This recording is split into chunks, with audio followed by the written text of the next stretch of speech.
It's good to be back in El Paso. Yeah, right. It's a shithole, isn't it? Oh no, El Paso again. I love El Paso, I'm only joking. I have to say that, my family are here. When I first met my wife, she said, I'm from Alabama. I said, well, it's nice, leafy, it's great. I haven't been there either, so. And we got married here in El Paso in Texas, and I said, okay, that'll do. I do like it.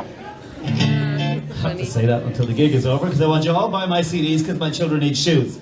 So I'm going to be nice for the next 2 hours. I was talking to Mike over there about drinking, and the difference between drinking in Europe and drinking in America. It's the same, you open your mouth and pour shit down your gullet until you fall over.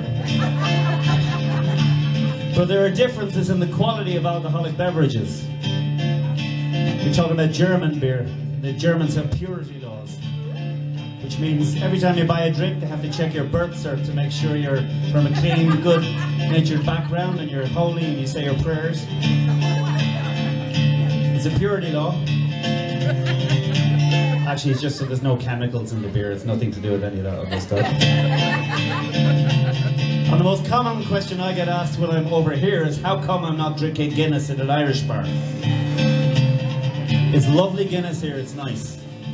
But for an Irishman coming to America to drink Irish beer, it's a bit like asking somebody from Colombia to drink Nescafe instant coffee. Which is a perfectly good drink, but it's just not Colombian ground coffee. Anyway, this is a song about drinking cider. And it's a song about drinking too much cider.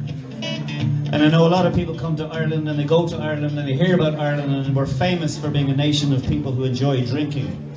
And we have a lot of songs about drinking. We don't have drinking songs. That's the big difference between the Irish and the rest of the Europeans. If there's drinking in an Irish song, it's usually warning about the evils and the dangers of drinking. And the words will describe how much trouble you get into when you drink too much. Our mothers write these songs. Not my mother-in-law. She likes drinking just as much as I do, which is a lot. She's sitting over there, she's the one with the flushed cheeks right now.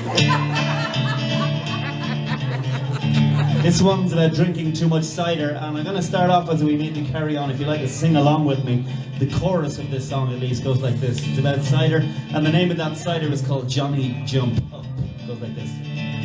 Oh never, oh never, oh never again, if I live to be 100 or 110. But I fell to the ground and I couldn't get up after drinking a quart of that Johnny Jump Up. That's what I want you to sing. Okay. So we'll have a wee practice. Wee is an Irish word, it means when you have a toilet, and it's the number one. It's also Scottish, it means small. Let's have a wee song. It's a song about your island. Repeat after me. Oh never, oh never, oh never again. Oh never, oh never, oh never again. If I live to be 100 or 110. If I live to be 100 or 110. For I fell to the ground and I couldn't get up. I couldn't get up. After drinking a quart of that Johnny Jump Up. You have to bear in mind if you're singing, if you can't, it's an old Irish adage, if you can't sing good, sing loud. It's why Bono is so successful. I'll tell you a story that happened to me. One day as I went down to Yall by the sea, the sun it was bright and the day it was warm. Says I, a quiet pint wouldn't do me no harm. I've been thin and I called for a bottle of stout. Said the barman, I'm sorry, all the beer is sold out. Try a whiskey or paddy, it's 10 years in the wood. Says I, I'll try cider, I hear that it's good. Oh, never, oh never, oh never again. If I live to be 100 or 110. But I fell to the ground and I couldn't get up after drinking a quart of that Johnny.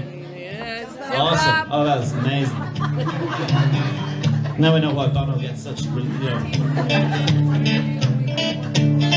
After lowering the third, I went straight to the yard, where I bumped into Brophy, the big city guard. Come here to me, boy, don't you know I'm the law? Well, I up with my fist and I shattered his jaw. He fell to the ground and his knees doubled up. But it wasn't I hit him, it was a Johnny jump up.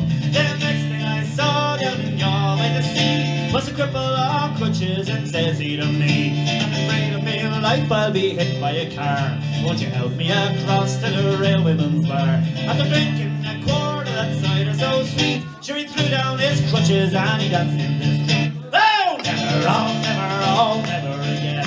If I lived to be 100 or 110. For I fell to the ground and I couldn't get up after drinking a quart of that Johnny jump up.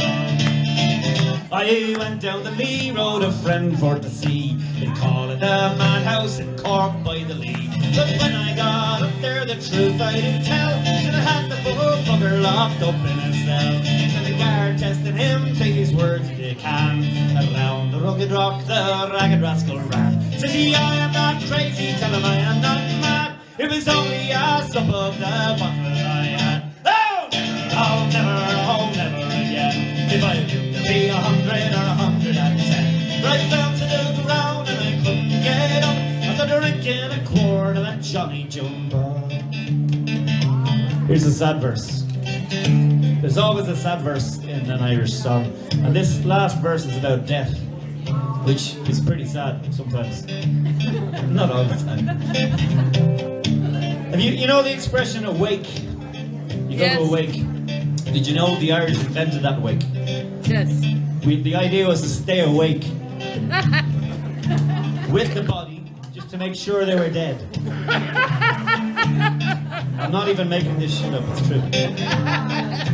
If you have any society that has an entire food culture based on one ingredient, there's a disease that can develop in the body that when you die, you're not really actually dead. It's like a really, really, really deep coma. A bit like, and it's like a really deep coma, and they had no way of determining whether you were alive or dead back in those days, apart from holding a mirror up in front of your mouth and if there was steam on it, or pinching you if you woke up. So they numerous occasions of people dying and being buried and actually not being dead, which is why they used to put telephones in coffins. There's a bit of rope with a bell on the end of it. So they'd hang around for 3 days anyway, waiting to see if you were actually dead. And so this verse there's a lot of truth in this last verse.